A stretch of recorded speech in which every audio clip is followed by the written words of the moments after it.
अस्सलाम वालेकुम। बिस्मिल्लाहिर्रहमानिर्रहीम। मेरा आज का मौजू बड़ा मतलब है, बड़ा अहम है और वो काफ़ी गहराई है इसके अंदर। और इसके अंदर हम ये जो मौजू है इसको मैं कह सकता हूँ कि फूड फॉर थॉट है। और वो है इंसानी वजूद और उसके तकाज़े और फिर उसके मसाइल, कि हमारा जो वजूद है, हमारा जो एग्जिस्टेंस है, इसमें हमारे क्या हमारे तकाज़े हैं और इसके क्या मसाइल हैं। हर इंसान की ज़िंदगी में ये एक बड़ा अहम तो इस चीज़ को अगर हम समझते हैं तो इसको समझ करके अगर ज़िंदगी गुजारते हैं तो हम सही सिमत जा रहे होते हैं कि इस दुनिया की ज़िंदगी में और फिर हमारे बाद की ज़िंदगी के लिए किस तरह से हम इसको डील करते हैं। लिहाजा इसको दो हिस्सों में मैं तकसीम करता हूँ। एक तो हमारे वजूद जो है वो एक नज़र आने वाला वजूद है और एक वो जो नज़र नहीं आता है। अगर हमारे वजूद, हमारे बॉडी जिसे हम कहते हैं हेल्दी, अगर हमारी बॉडी अगर हेल्दी है तो हमारा माइंड भी हेल्दी है। तो हेल्दी माइंड और हेल्दी बॉडी, इसी तरह हेल्दी माइंड हेल्दी बॉडी एक विशियस साइकिल है, ये समझने की ज़रूरत है। और दोनों हमारे बॉडी और माइंड कहना चाहिए, या वो चीज़ जो नज़र नहीं आती है, माइंड से मतलब यहाँ पे मेरा मकसद है सिर्फ नज़र ना आने वाली, सिर्फ माइंड, इसको सिर्फ माइंड तक महदूद ना रखें, मैं मज़ीद इसकी तफसील में जाऊँगा। तो जो नज़र आने वाली चीज़ है वो है जो कहना चाहिए कि जो वो हमारी क्या कहते हैं, जो विजिबल है वो हमारा जिस्म है। तो हमारे जिस्म के क्या तकाज़े क्या हैं और उसके मसाइल क्या हैं।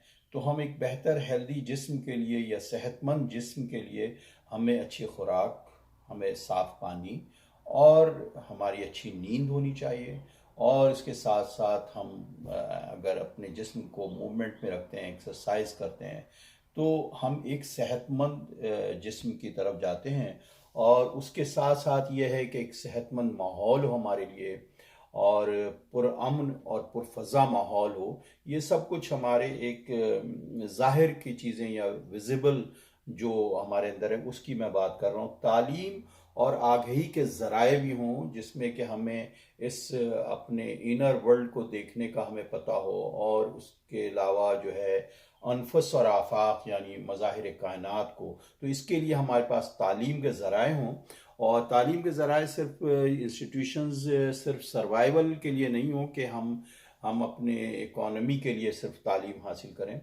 तो ये एक बड़ा अहम है। अब इस इन सारे तकाज़े तो हो गए, लेकिन इस तकाज़ों को पूरा कैसे किया जा सकता है।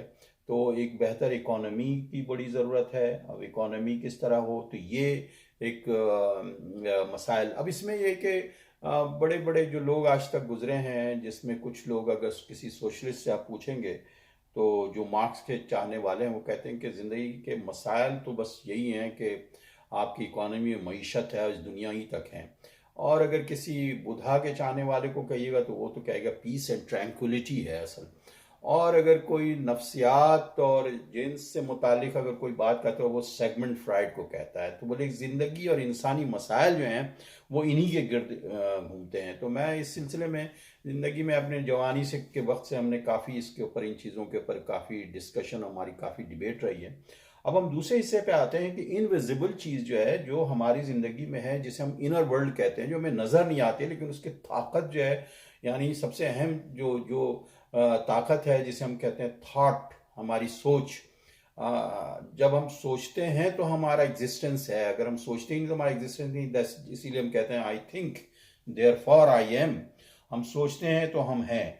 तो सोच है, और जिसे हम लतीफ़, उर्दू में एक लतीफ़ का लफ्ज़ इस्तेमाल करते हैं। तो सोच है, रूह है। अगर हम रूह, हमारी प्यूरिफिकेशन ऑफ सोल जिसे कहते हैं, और कुरान में इसके लिए अल्लाह के रसूल सल्लल्लाहु अलैहि वसल्लम को अल्लाह ताला ने जैसे कहा वयुज़क्कीहिम वयुअल्लिमुहुमुल किताब वल हिकमा, कि इनका तज़किया करो, उनको प्यूरिफाई करो पहले, और फिर इनके अंदर इल्म और हिकमत की बातें बताओ। तो प्यूरिफिकेशन ऑफ सोल जो है ये बड़ा अहम है, जिसमें हम इंसानों से मोहब्बत, लव एंड कंपैशन हो, और हमारे अंदर तकब्बुर ना हो बल्कि आजिज़ी और इनकिसारी हो, हमारे अंदर ग्रैटिट्यूड हो, हम एक शुक्र अदा करें, इंसानों का भी शुक्र, अल्लाह का भी शुक्र अदा करें, और इंतकामी कैफियत के बजाय हम अफ़्व दरगुज़र से काम लें, और हम इंसानों के लिए यानी सदका और खैरात करना, यानी अपने इन्फाक करना, दूसरों की मदद करना, और कंजूसी और इस तरह के जो हमारे खामियां हैं, ये नहीं, कंजूसी है, इसी तरह फजूल खर्ची है, ये भी बुराइयां हैं। तो और फिर उसके अलावा हम हमारा दूसरे इंसानों से कि एक अच्छा ताल्लुक़ हो, रिलेशनशिप हमारी बहुत अच्छी हो, तो इस तरफ हम बढ़ते हैं तो अपने रूह का तज़किया करते हैं, प्यूरिफाई करते हैं रूह को। तो एक अच्छा रूह भी, एक अगर रूह में बीमारी होगी तो बदन में भी बीमारी हो जाएगी। तो रूह की बीमारियां जिस्म की बीमारियों की तरफ जाती हैं।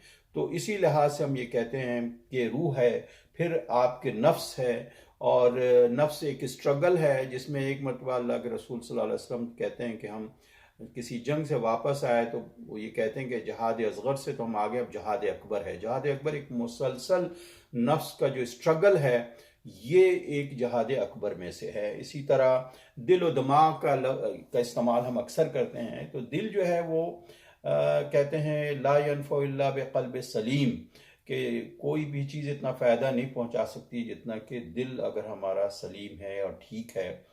तो दिल जो है वहाँ जहाँ इंटेंशंस होती हैं, जहाँ आरजुएं होती हैं, ये सब कुछ दिल का काम है। और इसी तरह दिमाग है, दिमाग जो है, अब इसमें एक दोनों साथ साथ ही चलते हैं। ये हम नहीं कह सकते कि जो दिमाग है वो सिर्फ वही काफ़ी है या दिल ही काफ़ी है।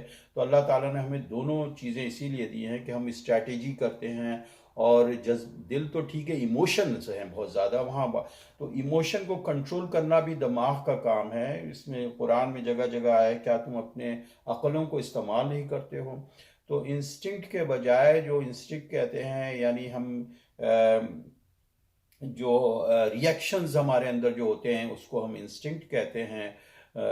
तो वो उसके बजाय हमें अक्लों को इस्तेमाल करना चाहिए। तो ये जो चीज़ है, अक्ल है और दिल और दिमाग है और एहसासात हैं।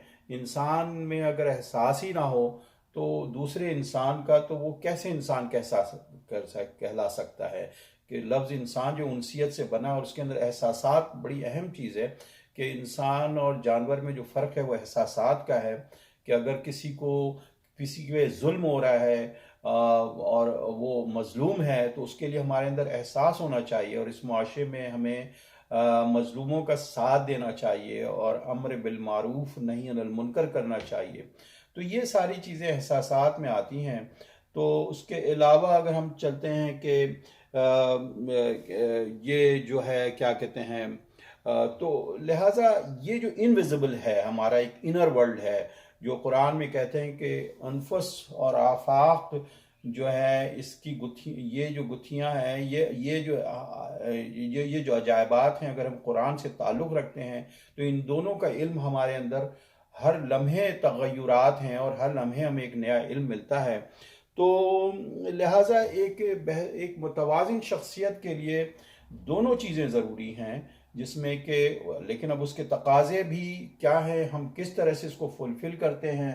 कि अगर हम जिस्म की तरफ जाते हैं तो एक हेल्दी बॉडी के लिए हमारे क्या क्या तकाज़े हैं, इकॉनमी किस तरह होगी, और फिर उसके अलावा हम वक्त पे यानी हमारी नींद कैसे होगी, ये सारे हमारे बॉडी की तरफ जाते हैं। और एक्सरसाइज है और मूवमेंट है, और फिर हमारी तालीम है, तो तालीम आगे ही है। इसी तरह से इनविजिबल चीज़ें जो रूह है, तो रूह की परवरिश और रूह को सही तरीके से उसकी बालिदगी जिसे कहते हैं, उसके लिए हम किस तरफ जाते हैं, उसके तकाज़े कैसे पूरे करते हैं। तो उसके लिए यह है कि सबसे अच्छा तो हमारे लिए कुरान और सीरत तैयबा है। और दूसरे लोग इसको मुख्तलिफ तरीके से हासिल करने की कोशिश करते हैं। वो मेडिटेशन पे चले जाते हैं या कुछ और करते हैं, या तो इस तरह से कोई कन्फ्यूशियस को पढ़ रहा होता है, तो कोई बुद्धा को पढ़ रहा होता है।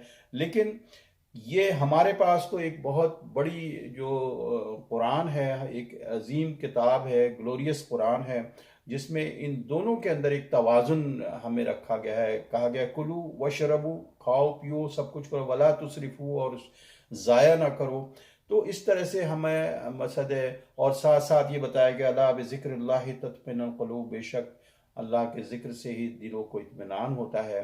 तो इन दोनों कॉम्बिनेशन के साथ हमें जाना चाहिए कि जिसमें हमारी अगर बॉडी केमिस्ट्री चेंज होती है तो इसका असर माइंड पे पड़ता है, और अगर माइंड हम स्ट्रेसफुल होता है तो हमारी बॉडी पे बहुत ज़्यादा असर पड़ता है।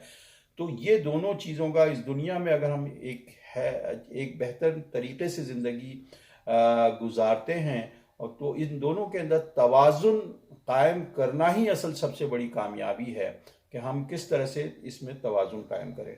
तो बहरहाल मैं इस अपनी बात को यहाँ पे ख़त्म करता हूँ इकबाल के उस शेर से कि मैं ख़ुद भी नहीं अपनी हकीकत का शनासा, मैं ख़ुद भी नहीं अपनी हकीकत का शनासा, गहरा है मेरे बहरे ख्यालात का पानी। जज़ाकल्लाह खैर।